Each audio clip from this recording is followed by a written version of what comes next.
Hello and welcome to an all-new Geek World Order video. Randy here, and today we are talking Wrestlemania 40. Wrestlemania, the annual sports entertainment spectacular put on by the WWE, the 40th iteration of the event from Philadelphia, Pennsylvania this year. Today we're going to rank the matches on the show. Between the two nights, there were a total of 13 matches.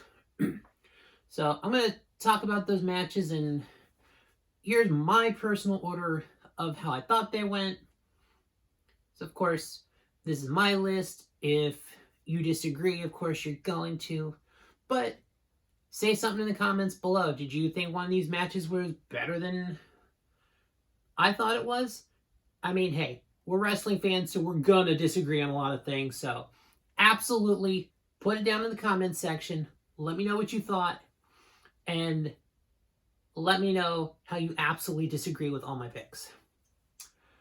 So that being said, we are going to start with number 13. Jay versus Jimmy. This match just, it was not that great. It was very slow, very plotting, really one-sided, surprisingly, with Jay.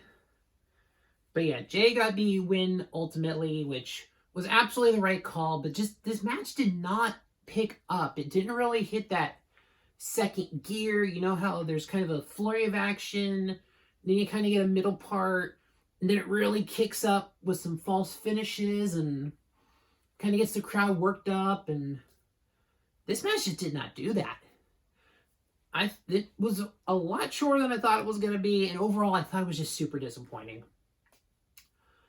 Alright, so number 12. Rey Mysterio and Andrade versus Santos Escobar and Dominic Mysterio, with the LWO and Legado del Fantasma. This was just an okay match. I honestly thought Dom was going to win this one, but they went with Rey, and then I don't know, there was the shenanigans with I guess a couple guys from the Philadelphia Eagles. This match really didn't do anything for me. I didn't enjoy it. I personally thought Dom should have won. Some of the other stuff was great. Oh man, what's the guy? Joaquin Wilde? Dude, his launch from the ropes to that dive bomb, where he got like that assist from Carlito and the other guy to make him, like, dude, he got some insane air on that. That was probably the highlight of the match for me. But yeah, overall, pretty low for me. Number 11, LA Knight versus AJ Styles. And a lot of my overall complaints about the Jay Jimmy match really apply to this match also, because I really felt it didn't get that second win, that just, it didn't hit into that higher gear, and this was a lot shorter than I thought it was. I know there was a lot of between segment stuff, and I don't know, this match could have benefited from a little more time.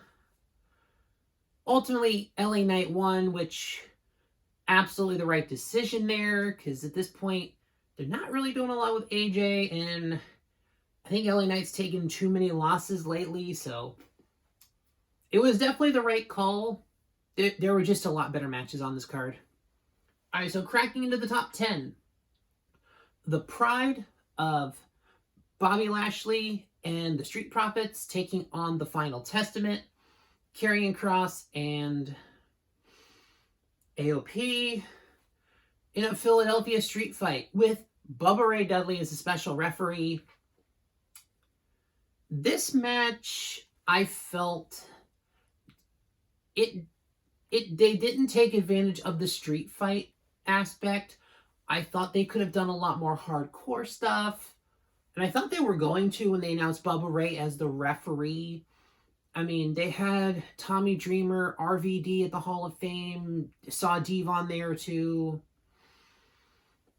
So They did do the Dudley table spots with the Street Profits, which they had to do twice because when they loaded Karrion Kross onto the table, it broke. The table literally just gave out, so they had to get a stall for time and get a second table. But I honestly thought that we were going to get some more ECW run-ins because we saw them at the Hall of Fame. So I think they could have taken a little more of the advantage of the street fight atmosphere. But yeah, so overall this match kind of lacked some nice moments, but ultimately this is probably going to be a forgettable match. Number 9, Jade Cargill, Bianca Belair, Naomi taking on the Damage Control team of Dakota Kai, Kairi Sane, and Asuka. Overall, this was a perfectly fine tag team match. I wasn't super impressed with Jade in this one. This was definitely you could call the outcome, but I don't know. Just wasn't super impressed with it. It was perfectly acceptable. It was Jade's official main roster debut, and she's still young in the business, gaining experience, so hopefully really know where we can go up from here, and hopefully she just kind of adapts and hits that environment, but this was a perfectly serviceable match.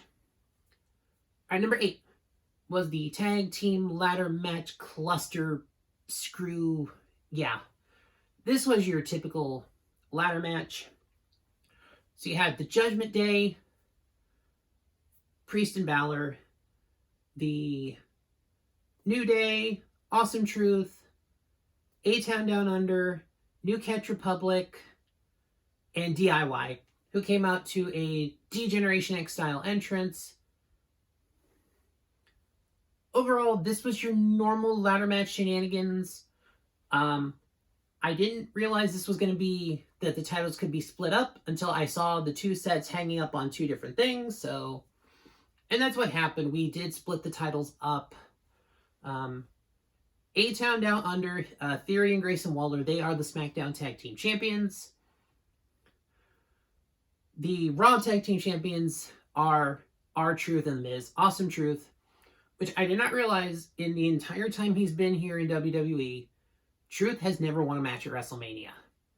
That statistic actually kind of shocked me a little to realize, wait, R-Truth hasn't had a win at WrestleMania? Which, to be fair, he's mostly been in the Battle Royals, so yeah.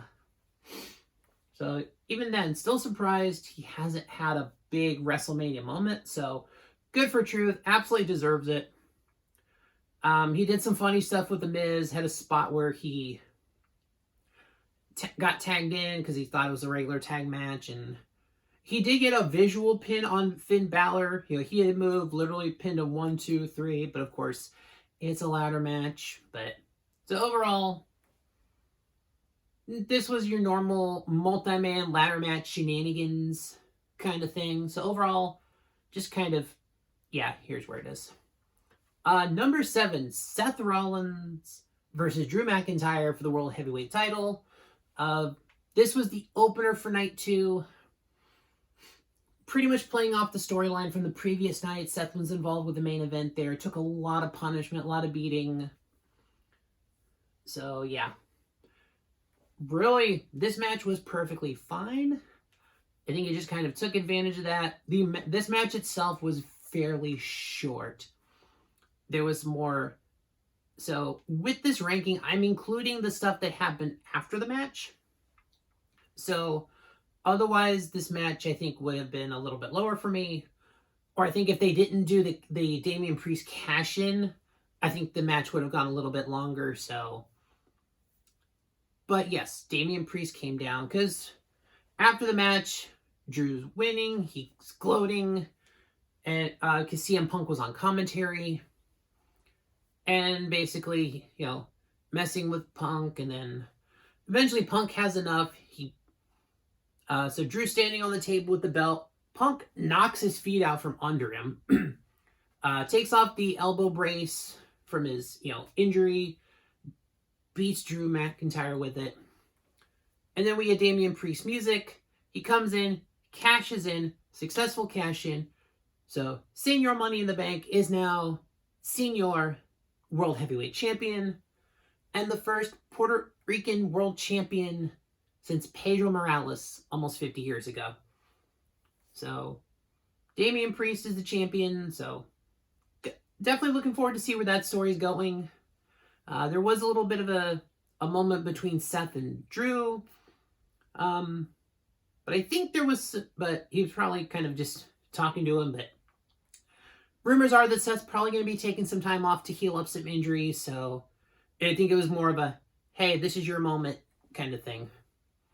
But overall, this was a decent enough match. And the after the match stuff set up for some interesting possibilities down the road. So we'll see where that goes. Number 6, Gunther versus Sami Zayn for the Intercontinental Championship. Pretty much your David and Goliath match. The long, almost 2-year streak of Gunther as the Intercontinental Champion. Sami took a lot of punishment, took multiple power bombs, just every move. They were definitely playing up the underdog thing. Sami's wife was at ringside watching. But yes, after I think a total of about 4 haluva kicks, Sami Zayn won the Intercontinental Championship, had the feel-good moment. Things were definitely starting to pick up. This match kind of went through the paces, had a little bit of good pacing to it, really hit that second gear. So, overall, great. This was a decent match. But yes, after 666 days, yes, just note that Gunther's reign as the Intercontinental Champion is over. So we'll see where that goes. Coming in at number 5, the Night 1 opener, Rhea Ripley versus Becky Lynch for the Women's World Heavyweight Championship. So overall, great effort to open up the night. This was a very fun match. It was good. Just, Rhea being the powerhouse shit that she is. She got a great entrance with her band. And I'm forgetting the name of them, sorry, but they sang her to the ring. And so, really cool entrance. The two had a fantastic, phenomenal match. Becky had some great ring gear on. I think she had this black and red gear with some white parts on it. And then the white parts were actually quotes from her book. So at some point I do need to pick that up and read it. But Rhea and Becky are absolutely phenomenal talents. So with the rumors that Becky's contract is up, looks like she might be taking some time away. Although personally, I think either way, with or without that in factor, I think Rhea Ripley winning retaining the championship was the right call. Rhea has just been absolutely phenomenal in this reign. I mean, I really feel like she's the leader of the Judgment Day at this point. And I say let them roll with it. Make Rhea the actual leader of the Judgment Day. Just have her continue this epic title reign. It's good. Just, there's still steam behind it. Still things you can do with it. So, yeah. Rhea Ripley, let her continue this title run. All good. So, yeah. She won it last year at WrestleMania. She's going a year plus now. So, great for Becky. Or for Rhea. All right, number 4 was the triple threat match for the U.S. Championship. The champion Logan Paul defending against Randy Orton and Kevin Owens.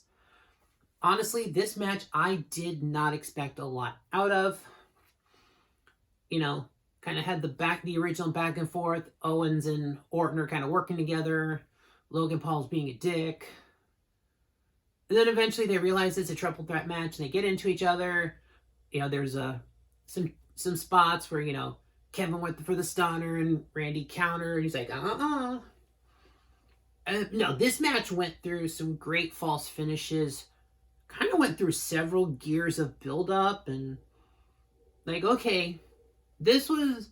Because for me, like, the first half of night 2 versus the second half of night 2 were, like, 2 different shows. Like, from here, like, this match went into full gear. But then there were some shenanigans with the Prime Bottle again. It was, I guess the guy in the Prime Bottle this time was some streamer who I don't know who he is. He's probably sponsored by Prime. But in the end, Chaos rules supreme. Logan Paul retains the U.S. Championship, and honestly, I'm okay with this. Logan Paul might actually be the best celebrity wrestler that has ever come through the WWE.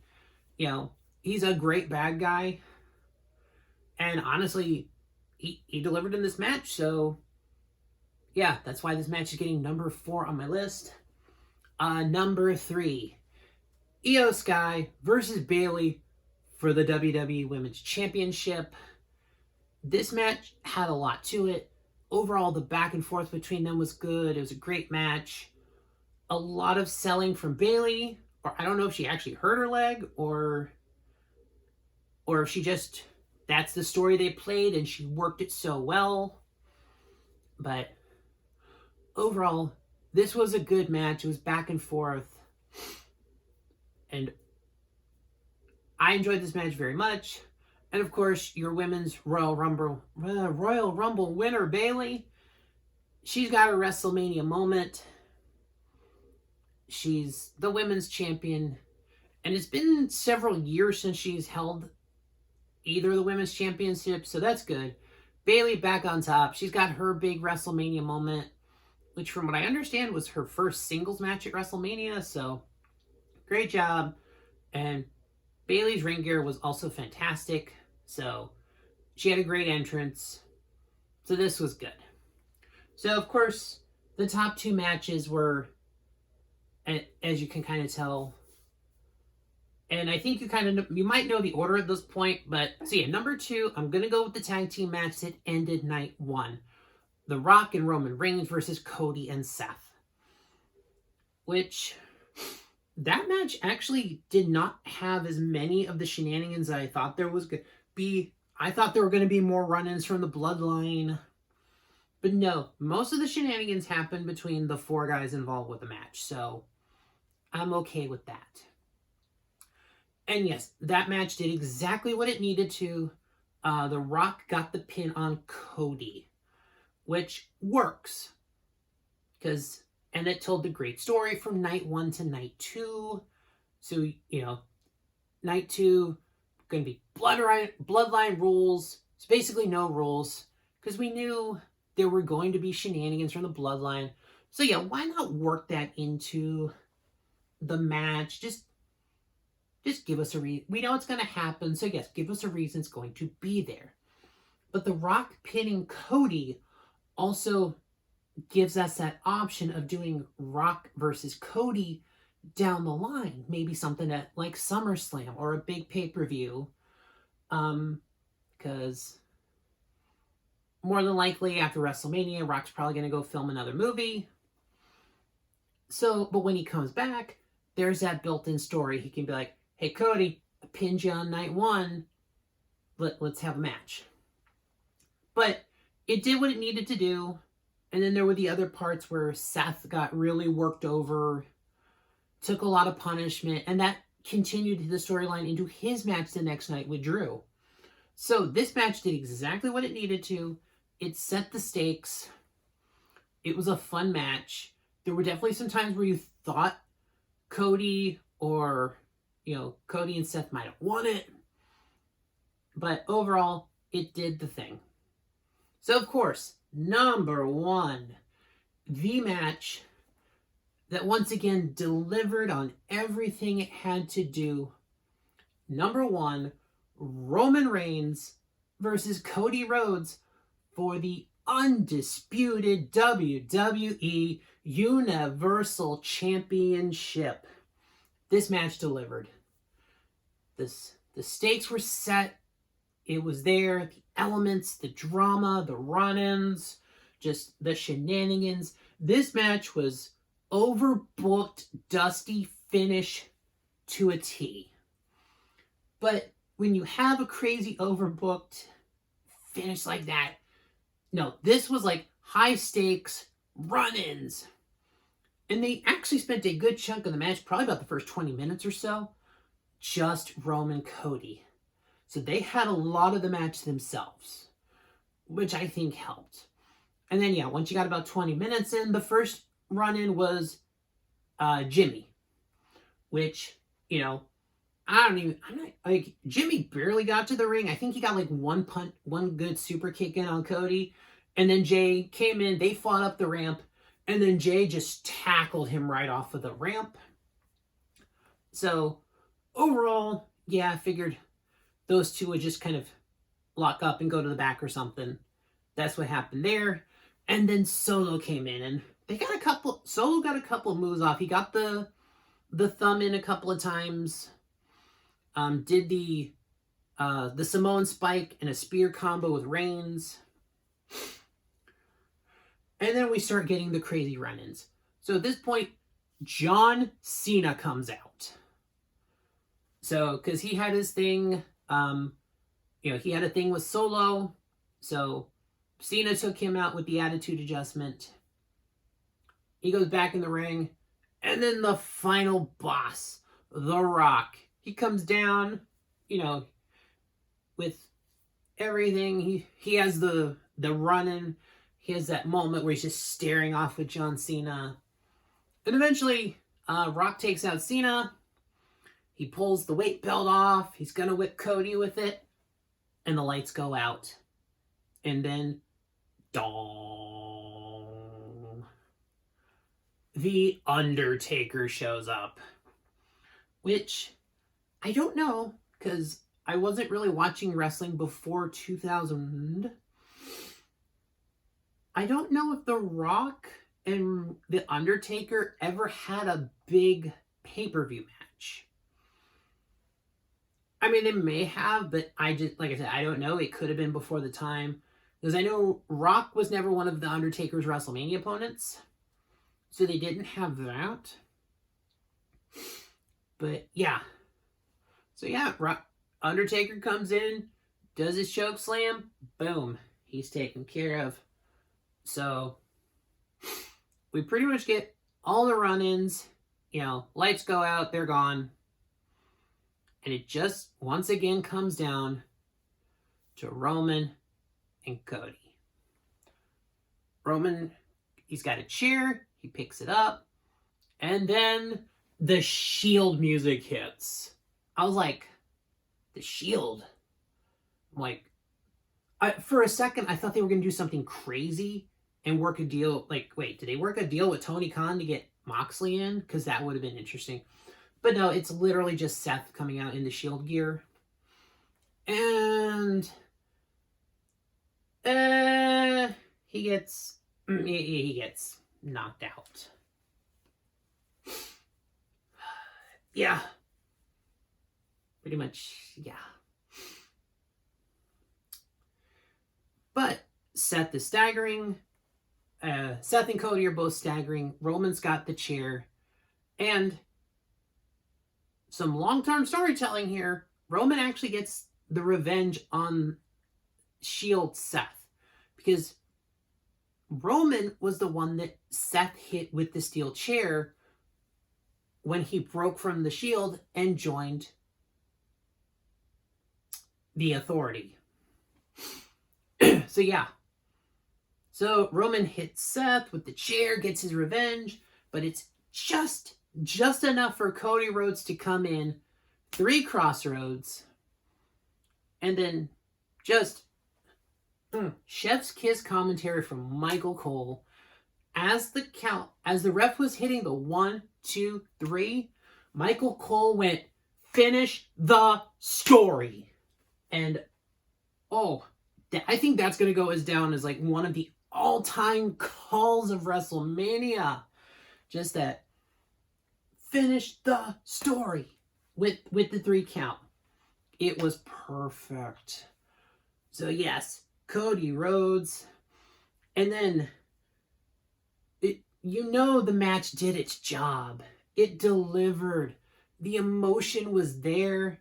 And Samantha Irvin, this wonderful, amazing ring announcer, she's so overcome with emotion, you could hear it as she's announcing that Cody Rhodes as the new champion. And it was a beautiful moment. They're going through, like, and even as they're going through the different things, the people coming out, Cody's talking to people. Michael Cole just says, "I love professional wrestling," just with the most enthusiasm, because you can clearly tell in this era, Michael Cole gets to commentate the way he wants to and enjoy it, be emotional, and just, it was a beautiful moment. So yes, Roman Cody absolutely delivered. This is going to go down as one of the all-time WrestleMania greats. I really feel like that. But yeah, overall, WrestleMania 40, it did what it needed to do.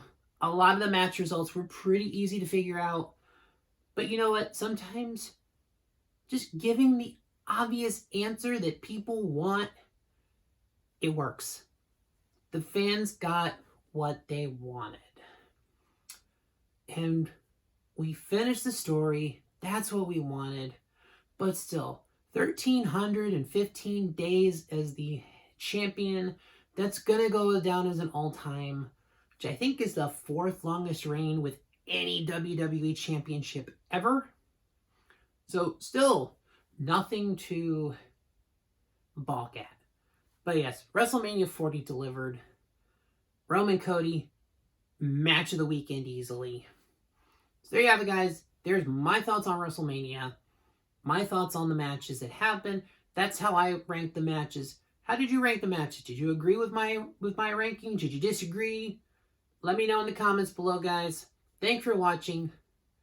Please give the video a like, the thumbs up, share the video, comment on the video, subscribe to the channel if you haven't so far, and I will see y'all in the next one.